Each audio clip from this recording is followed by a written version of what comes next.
Hi, I'm Marko Liias, State Senator for the 21st District, and welcome to our latest Washington Whiteboard.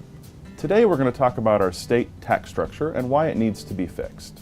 Washingtonians tend to be proud of our state, with good reason. We like to do things right, and we think Washington's a pretty great place to live.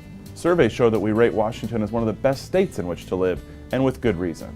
Few states can boast our access to mountains, beaches, and scenic parks. Fewer still have the benefit of our innovative software sector, world-leading aviation industry, and breakthroughs in the field of global health.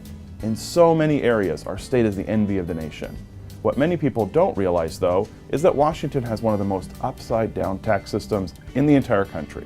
The people who earn the least money pay 7 times more of their earnings in taxes than the very wealthiest people in our state. That's right, the people on the bottom pay 7 times more than the people on the top.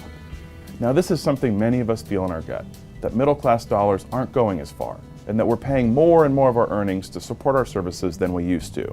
But I don't think many of us realize how upside down it really is. When our tax structure was developed more than a century ago, it was designed for what was a predominantly agricultural economy.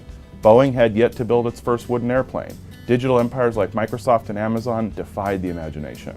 Over the years and decades, however, as corporations changed the makeup of our state, our tax system didn't adapt. Instead of modernizing our system to require our emerging companies to pay their fair share, we kept the burden on property owners and the sales tax and carved out one loophole after another.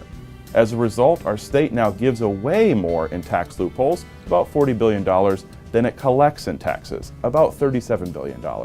So when it comes to trying to pay for our schools, for mental health, for safe roads, for lower tuition at our state universities and colleges, we don't need to ask middle-class households and those striving to join the middle class to pay even more than they already do. We just need to make sure everyone pays their fair share. And if we do that, we'll have more than enough to provide our kids the first-class education that leads to meaningful jobs and successful lives. And that's just the tip of the iceberg. In our next Washington Whiteboard, we'll take a closer look at some of the loopholes and where our money is actually going. Thanks for joining us.